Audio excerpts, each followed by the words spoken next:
सस्ते वाले दाल मसाले स्वाद हुआ बेकार। MDH की हल्दी मिर्ची धनिया करे कमाल। ये रंग दे, ये खुशबू दे, ये तीखा, ये कम पड़े। क्या निराला MDH मसाला। श्रीनगर से अब सीधे उत्तर प्रदेश के मेरठ चलते हैं, जहां धार्मिक भेदभाव की बू आ रही है। आरोप लग रहे हैं कि एक ऐसा रिहायशी मोहल्ला बसाया जा रहा है जहां सिर्फ मुस्लिम ही घर और जमीन खरीद सकते हैं, दूसरे धर्म के लोगों को एंट्री नहीं है। मामला मेरठ के हापुड़ रोड पर अब्दुल्ला रेजिडेंसी का है। आरोप है कि पिछले कुछ वर्षों से यहां एक रेजिडेंशियल कॉलोनी बनाई जा रही है। यहां मकान और जमीन खरीदने वालों के साथ धर्म के आधार पर भेदभाव हो रहा है।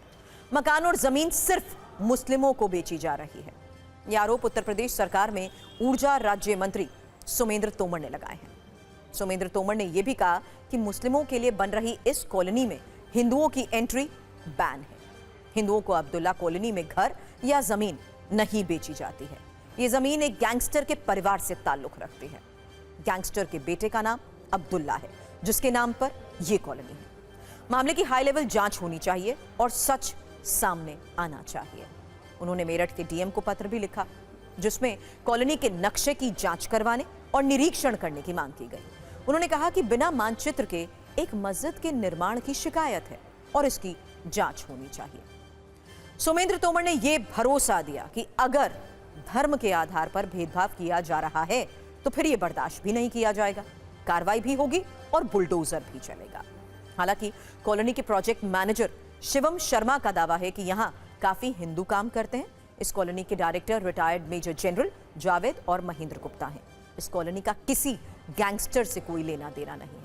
एक बार सुनिए मामले में आरोप और आरोपों के जवाब क्या हैं।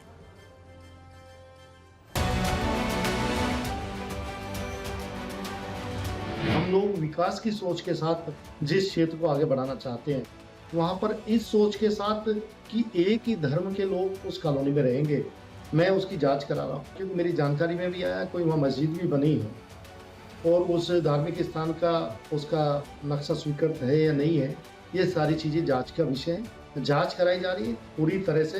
हम लोग जिला स्तर पर और आवश्यकता पड़ी तो उच्च स्तरीय उसकी जांच कराएंगे, लेकिन इस तरह की कोई भी गतिविधियां मेरठ के अंदर नहीं होने दी जाएगी।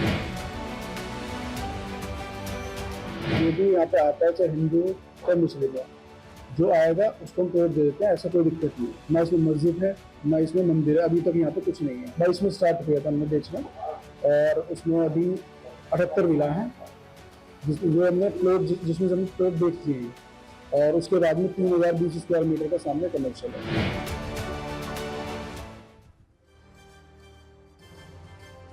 ऊर्जा राज्य मंत्री सुमेंद्र तोमर के आरोपों पर मेरठ के डीएम ने जांच के आदेश दे दिए हैं और जांच के लिए आवास विकास परिषद और मजिस्ट्रेट लेवल की 2 टीमें बनाई गई हैं। एक हफ्ते के अंदर जांच रिपोर्ट देने का आदेश भी दिया गया। रिपोर्ट के आधार पर कानूनी कार्रवाई की जाएगी। जांच के बाद ही पूरा सच सामने आएगा कि क्या धार्मिक आधार पर मकान और जमीन बेची जा रही थी या ये सिर्फ अफवाह है। वैसे कुछ दिन पहले ही मुंबई में मुस्लिम मोहल्ले वाला एक विज्ञापन आया था और आरोप लगा था कि हिंदुओं के नाम पर डराकर मुस्लिमों को फ्लैट बेचने के लिए हलाल सोसाइटी के नाम का विज्ञापन बना था। मामले में एक कंस्ट्रक्शन कंपनी ने विज्ञापन जारी किया था, जिसमें यह बताया गया था कि एक ऐसी सोसाइटी बनाई जा रही है जिसमें मुस्लिम अपनी वैल्यूज और धार्मिक गतिविधि को बिना रोक टोक कर पाएंगे। इस विज्ञापन में सिर्फ मुस्लिमों को ही दिखाया गया था। इस पर भी काफी विवाद हुआ था। आपको बता दें कि इस विज्ञापन में मुंबई के पास कुर्जत के एक हलाल लाइफस्टाइल वाली टाउनशिप बनाने का भी दावा किया गया था। इसमें यह कहा गया कि हलाल सोसाइटी में विशाल मस्जिद होगा। वैसे ये पूरा विज्ञापन एक विभाजनकारी सोच को दर्शाता है, जिसमें धर्म के आधार पर भेदभाव वाली कुंजी है। सस्ते वाले दाल मसाले स्वाद हुआ बेकार। MDH की हल्दी मिर्ची धनिया करे कमाल। ये रंग दे, ये खुशबू दे, ये तीखा, ये कम पड़े। क्या निराला MDH मसाला।